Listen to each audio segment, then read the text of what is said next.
Nous ouvrons une fenêtre sur l'Afrique et ce matin, c'est Hawa Diop qui nous donne son regard. Bonjour Hawa. Bonjour Nadia. Comment ça va ce matin? Ça va très bien.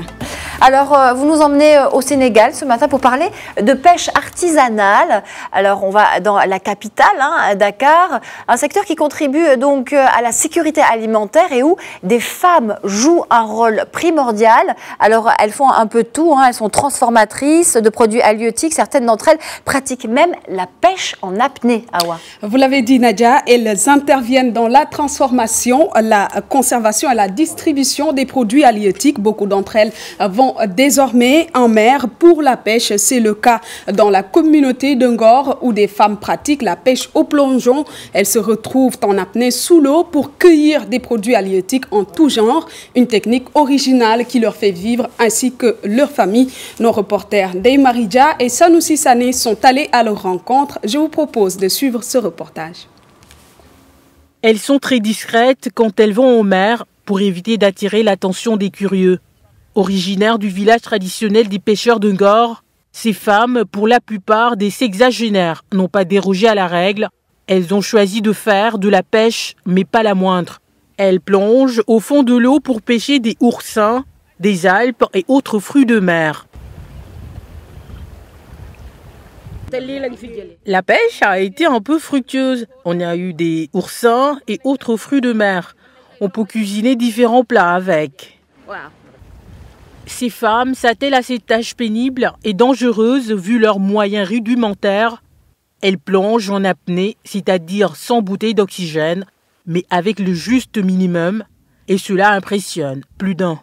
Je suis absolument impressionnée de voir ces femmes et du courage qu'elles ont et de l'énergie qu'elles ont à aller dans cette eau mouvementée et de plonger comme ça en apnée. Je savais que ça se passait dans d'autres régions du globe, mais ici à Dakar, non, je ne savais pas. D'où le cri de cœur de ces femmes qui pratiquent cette activité depuis plus d'une quarantaine d'années. L'eau est assez fraîche, on a vraiment besoin de combinaisons.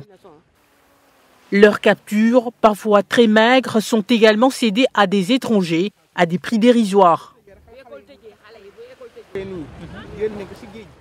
Ces alpes que vous voyez par exemple, on les vend à 100 francs le kilogramme. C'est peu.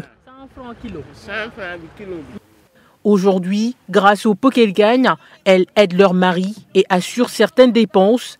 Elles ont initié de jeunes filles au métier afin de perpétuer la pêche au plongeon. Oui, c'est impressionnant, Hawa. Ce sont des mamans, des mères de famille très courageuses. Donc, est-ce que vous pouvez nous dire comment est perçu le rôle de la femme dans ce secteur halieutique? Alors Nadia, il faut d'abord savoir qu'au Sénégal, de la Petite Côte à Dakar, la capitale, les femmes sont très actives dans ce secteur, pilier de l'économie familiale. Elles occupent aujourd'hui une place prépondérante dans cette filière. Les femmes sont donc les intermédiaires entre le pêcheur et le consommateur. Et sur plusieurs plages de débarquement de la capitale, elles dirigent donc la plupart des opérations. Et aujourd'hui, non seulement elles dominent dans le secteur de la transformation des produits halieutiques, mais certaines d'entre elles commencent à disposer de leurs propres unités de pêche grâce à des crédits ou à des financements par l'État. Sur le plan économique, Hawa, à combien est-ce qu'on peut estimer le revenu de ces femmes dans ce secteur-là? Alors, il faut noter, Zineb, que le Sénégal a plus de 700 km de côte sur l'océan Atlantique, ce qui fait donc que le potentiel des ressources halieutiques est estimé à plus de 430 000 tonnes l'année. C'était en 2017. Et si on prend donc l'exemple de Mbour, une ville de l'ouest du Sénégal qui possède presque plus de 25% des unités de pêche, le revenu des femmes de ce secteur est évalué entre 30 et 70 euros le mois. Ce revenu est cependant particulièrement élevé chez celles qui sont organisées en groupement d'intérêt économique et en plus de cette variation, donc ce revenu leur permet donc de prendre en charge leur famille et l'absence aussi d'une comptabilité professionnelle rend toutefois difficile cette pratique, donc cette activité ne leur permet pas toutefois de subvenir à tous leurs besoins. Oui, donc c'est pour l'instant un début de génération de revenus. Mais au-delà de la non-formalisation, parce que c'est le cas pour l'instant, elles ne sont pas encore très bien organisées, quelles sont les contraintes qu'elles peuvent rencontrer dans cette activité de pêche, Hawa?